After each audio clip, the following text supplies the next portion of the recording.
बिस्मिल्लाहिर्रहमानिर्रहीम। लो जी, इमरान खान साहब को मुबारक हो।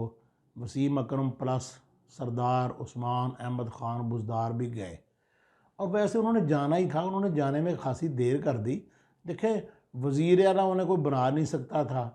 एक बंदा जो तहसील नाज़म भी बड़ी मुश्किल से बना, तहसील नाज़म तौंसा के लेवल का आदमी, जो कि पूरी फ़ाइलें उठाकर आज ख़ुद मुल्तान आता था और चीफ़ अफसर के घर से दस्तखत करवा के तहसील नाज़म ख़ुद मुल्तान आता था, और तहसील नाज़म जो तहसील अपना म्यूनसिपल ऑफिसर था उससे दस्तखत करवा के चीफ़ ऑफिसर से उसको उसकी कमीशन दे के ख़ुद वापस चला जाता था।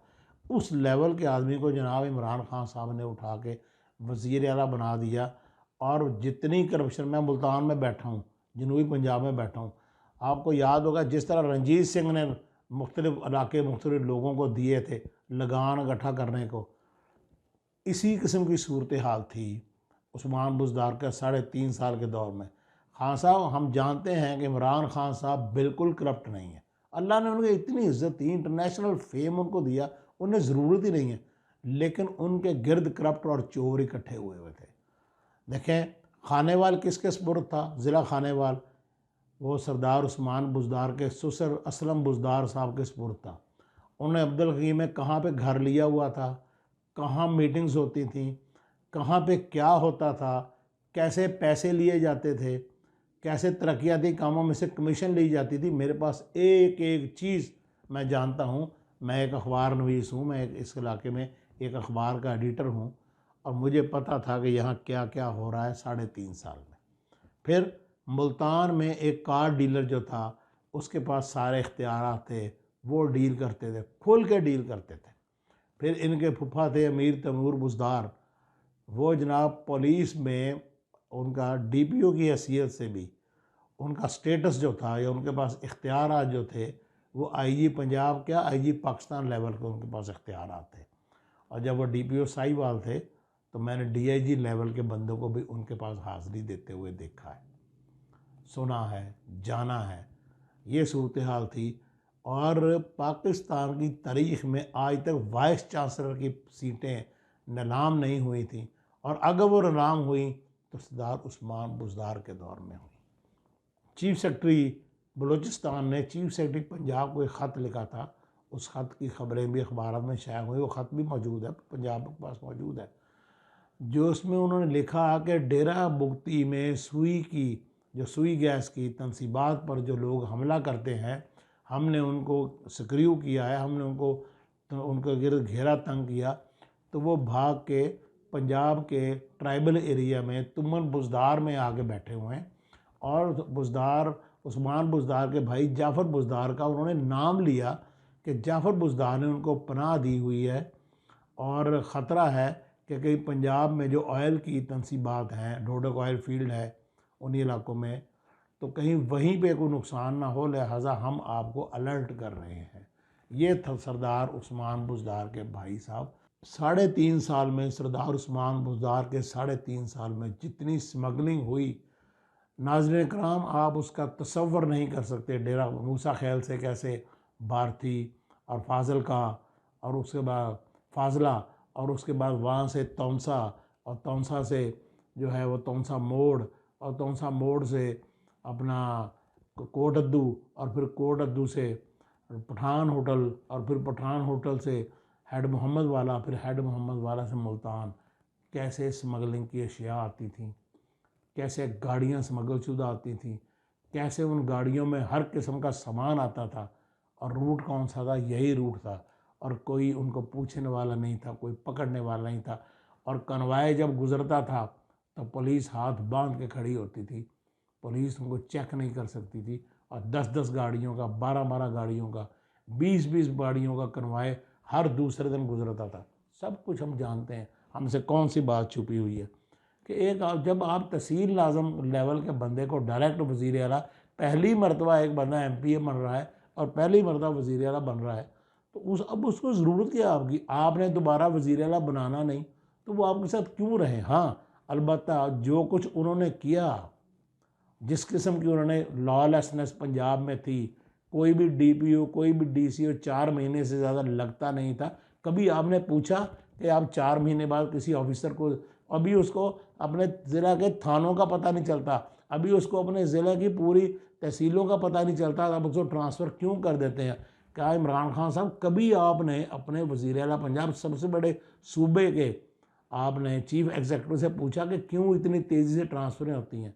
अंदर की बात यह है कि डील के तहत तबादले होते थे, जो डील पूरी नहीं कर सकते थे उनकी छुट्टी हो जाती थी, उनकी जगह नया बोली देने वाला कोई ना कोई आ जाता था। ये पूरे जनूबी पंजाब में हो रहा था और अपर पंजाब में सूरत हाल इतनी बुरी नहीं थी जितनी हमारे यहाँ जनूबी पंजाब में थी। और मैं आपको एक और बात बताऊं, आज से 1400 साल पहले नबी पाक सल्लल्लाहु अलैहि वसल्लम की आमद से कबल तो ये होता था ना कि बच्ची को पैदा होने के बाद दफनाते थे, मारते थे और ज़िंदा दफन कर देते थे।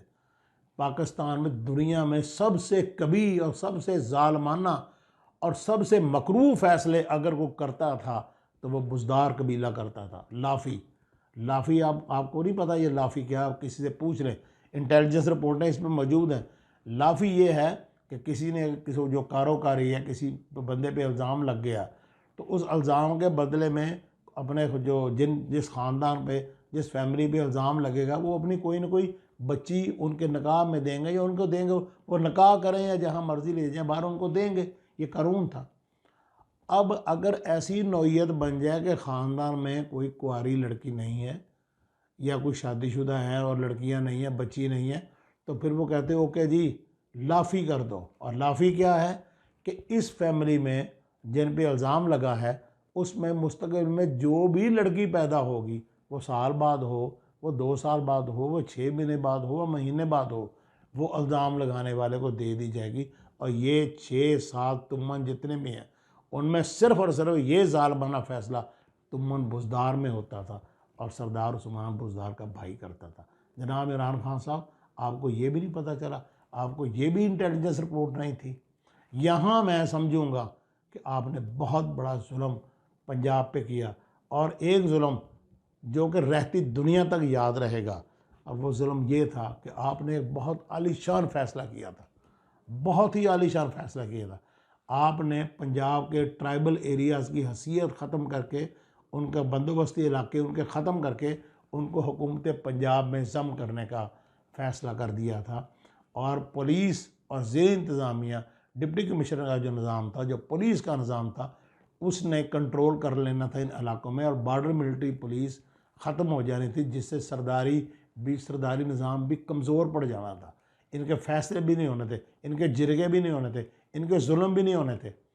और आप वो चीफ सेक्रेटरी ने जिस रोज़ इसका ऑर्डर जारी करना था, आप वज़ीर आज़म थे, आपको पता होना चाहिए कि ये वज़ीर आला सरदार उस्मान बुज़दार ने वो ऑर्डर नहीं होने दिए, क्योंकि इनकी सरदारी जाती थी, इनकी वो जुल्म इनके हाथों से जाते थे कि जो माँ के पेट में बच्चों का फ़ैसला करते थे, बल्कि अभी शायद बच्चे का अभी ये पता भी नहीं होता था कि किसी खातून ने कब किसी बेटी को जन्म देना है और वो बेटी पहले लाफ़ी हो जाती थी। ऐसे लोगों को आपने पंजाब पे जनाब इमरान खान साहब मुसल्लत किया हुआ था।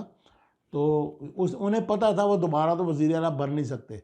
और मैंने पहले भी अपने व्लॉग में ये बात कही है, ये मैं बता चुका हूँ कि तूर खां बुज़दार जो कि सरदार उस्मान बुज़दार के पीए थे, उनके फ्रंट मैन थे, डेरा गाजी खां में तूर खां बुज़दार का सिक्का चलता था। मैंने कमिश्नर्स को क्योंकि तूर खां बुज़दार, मैं एक अखबार का जनूबी पंजाब में एक अखबार का एडिटर था और तूर खां बुज़दार मेरा नुमाइंदा था। वो हर खबर से मुझे रिपोर्ट करता था, मेरे पास आता था। शरीफ आदमी, बहुत शरीफ आदमी, बड़ा डाउन टू अर्थ, एक गालिबन वैक्सीनेटर या कोई मैं लाइव स्टॉक का कोई मामूली सा 4-5वें ग्रेड का मुलाजम, वो रिटायर हुआ, अब तो अरबपति है वो भी। तो तूर खां ने मुझे बताया था कि हम तो बनी गाला का जवाब दें। और बनी गाला में किसको जवाब दें? हम तो मोहतरमा अपना मैडम साहबा को, बुशरा बीबी साहबा को जवाब दें, हम तो उन्हें रिपोर्ट करते हैं। तो इसका मतलब जनाब इमरान खान साहब, फिर आपकी ग्रिप कहाँ थी पंजाब में? और जो कोई पंजाब में होता रहा, मैंने पहले बताया खानेवाल वज़ीर आला पंजाब, साबिक़ वज़ीर आला पंजाब के ससुर असलम बुज़दार के सपुर्द था और बहावलपुर डिवीज़न समेत पूरा जनूबी पंजाब किसी हद तक पुलिस और इंतज़ामी हवालों से अमीर तैमूर बुज़दार के सपुर्द था। मुल्तान शहर जो था वो इनके दो दोस्तों में किसपुर था, जिनमें से एक कार डीलर थे। इसी तरह इन्होंने राजवाड़े और इस तरह इन्होंने मुख्तलिफ लोगों को बनाया हुआ था कि ये जनाब, और डेरा गाजी खान जो है वो तूर खां बुजदार किसपुर था। तो ये सूरत हाल थी। और करप्शन को एक दास्तान हो, पिछले दिनों जब परवेज़ लाई साहब वज़ीर आला थे तो इनके करप्शन के सबूत आजकल जो डीपीओ बहावलपुर लगे हुए हैं अब्बास शाह साहब, वो उस वक्त डायरेक्टर एंटी करप्शन डेरा गाजी खां थे। उन्होंने बहुत अंग्रेज़ी करके उस सैकड़ों सफ़ात उन्होंने जमा किए जिसमें करप्शन थी, और करप्शन अरबों रुपए की थी।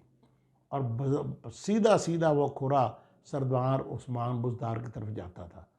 अब उस्मान बुज़दार ने फ़ौरी तौर पर रब्ता किया उनसे, अपना वज़ीर आला पंजाब, साबका वज़ीर आला पंजाब जनाब परवेज़ लाई साहब से। तो परवेज़ लाई साहब ने फ़ौरी तौर पे अब्बास शाह साहब को वहाँ से तब्दील किया और एक अपनी मर्ज़ी का बंदा वहाँ लगा, उसने वो केस बिल्कुल दाखिल दफ्तर कर दिया और अब्बास शाह साहब फ़ाइलें लेके जनाब फ़ाइलें हवाले करके वो गए। तो मैं तो इंतज़ार कर रहा था, मेरी जो जो मेरी अपनी जमा तफरीक है उसके मुताबिक तो सरदार उस्मान बुज़दार साहब को इक़्तिदार से हटते ही सियासत छोड़ देनी चाहिए थी। पता नहीं वो किस बात का इंतज़ार करते रहे। उन्होंने बस वो कहाँ छुपे और कोई छुपे नहीं थे, उनका सबसे राब्ता था। उनका हर अदारे से, इस मुल्क के हर ताकतवर से उनका राब्ता था।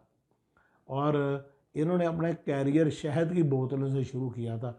कबायली इलाके में शहद बेपनाह होता है। ये जब भी लाहौर जाते थे हर ऑफिसर के लिए, हर आहिम के लिए और इस्टेबलिशमेंट के अहम लोगों के लिए ये उस शहद की बोतलें खालिस छोटे शहद की लेके जाते थे और शहद की बरकत से वज़ीर आला पंजाब तक पहुंच गए। तो सरदार उस्मान बुज़दार के पास इतना पैसा है कि उनके पास पाकिस्तान में तो ये खर्चा नहीं जा सकता। वो भी आप 2-4 साल में सुन लेंगे कि सरदार उस्मान बुज़दार साहब बाहर चले गए। मेरे साथ एक हमारे साथ काम करती रही हैं लेडी रिपोर्टर और बड़ी पढ़ी लिखी है, तौंसा से बड़ी एक्टिव है। तो मेरे साथ वो लाइन पे हैं, तो मैं उनसे ज़रा पूछना चाहूँगा कि क्या सूरत हाल है। आप तो तौंसा में रहती हैं, आपको तो पता है, और बुनियादी तौर पे आपका तुमन भी पहाड़ी इलाका है, तुमन आप पहाड़ी इलाकों की रहने वाली हैं। तो क्या सूरत है? अस्सलाम वालेकुम। वालेकुम सलाम। ज़किया भी क्या हाल है आपका, ठीक ठाक हैं?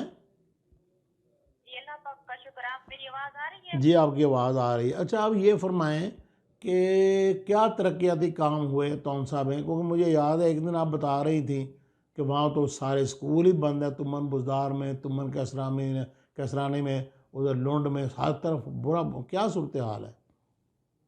जी जी, जिस तरह उस्मान बुज़दार अपने को सलमान की आवाम से बेवफाई करते रहे हैं, आज उन्होंने तरीके इंसाफ से भी बेवफाई का ऐलान कर दिया। कोई सलमान के लोग साफ पानी से महरूम है, तलीम से महरूम है, सड़कों से महरूम है, वो शख्स क्या इमरान खान से वफादारी करते? उस्मान बुज़दार का माजी किसी से ढका छुपा नहीं। हालिया बारिशों ने तो उनके तरक्याती कामों के पोल खोल दिए। तौसा शरीफ में उनके घर के सामने पानी के गटर उबलने लग गए, जो बिल्कुल मेन शहरा है, और डिग्री कॉलेज तौसा के बिल्कुल सामने, और एक छोटा सा फैमिली पार्क भी है। ये सूरत हाल है कि तौसा की, और पहाड़ की भी यही सूरत हाल है, कुछ भी नहीं हुआ। नहीं, इमरान खान साहब तो कहते थे कि वहाँ पे उन्होंने बहुत ज़्यादा डेवलपमेंट करवाई है और बहुत सी सड़कें बन गई हैं और बड़े रास्ते बन गए हैं। तो वो किसी ने प्रोग्राम भी बिल्कुल किया था, वो सिर्फ मिट्टी मिट्टी के ऊपर ही उन्होंने बगैर वाटर बॉन्डिंग के पत्थर पाने के पत्थर डाले बगैर ही उन्होंने मिट्टी के ऊपर ही वो कारपेट कर दिया था। वो क्या सूरत हाल है? वही ना, वही पत्थरों को जो है ना, उनको रोड़े को सही सही उनके ऊपर टिकट मिट्टी डालकर उसके ऊपर जो है ना कारपेट रोड बना दिया, और उसके ऊपर ये जो होती है लुक वो डालकर वो सारा कुछ सिस्टम बना दिया, और एक ही बारिश ने जो सैलाब सैलाब सैलाब करते रहे हैं, कुछ भी नहीं हुआ, और सारा साल लैंडस्लाइडिंग से सारे रोड खत्म हो गए, सारे के सारे बंद पड़े हैं। अच्छा, तो करोड़ों रुपया अरबों रुपया जो लगा वो सारा ज़ाया हो गया। हेलो। जी जी। अच्छा, ये बताएंगे, अब स्कूल पहले भी सरदार उस्मान बुज़दार के वज़ीर आला बनने से पहले भी स्कूल बंद थे, तो अब भी स्कूल बंद हैं, बच्चे कैसे पढ़ते हैं? अब भी अब भी स्कूल बंद है। तमाम असातिज़ा कराम दौसा में बैठे हुए हैं, और वो अपने बच्चे पढ़ा रहे हैं, और ज्यादातर ने तो अपनी अकेडमियां खोली हुई हैं। तो स्कूलों में जाते ही नहीं है। या स्कूल जाते नहीं है, या फिर यूं करते हैं हफ्ते में 2 बार जाते हैं। एक उस्ताद जा रहा है सोमवार वाले दिन और फिर वो जा रहा है हफ्ते वाले दिन, और दरमियान में 2 जाते हैं। कभी कोई भी नहीं जाता, जुमे वाले दिन तो कोई जाता ही नहीं, स्कूल खोलता भी नहीं है। जो स्कूल रोड के किनारों पर है वहाँ असातिज़ा हाजिर होते हैं, और जो थोड़े बहुत पहाड़ों के ऊपर हैं या थोड़े दूर है वहाँ कोई नहीं जाता। जब से पेट्रोल जी बहुत शुक्रिया आपका, बहुत मेहरबानी। लो जी, ये सूरत हाल है। ये जो इलाका मकीन है, जो वहाँ के रहने वाले हैं, जो इतनी सूरत हाल वो बेहतर बता सकते हैं। आपने ख़ुद सुन ली। इजाज़त दीजिए नाज़रीन कराम, खुदा हाफ़िज़।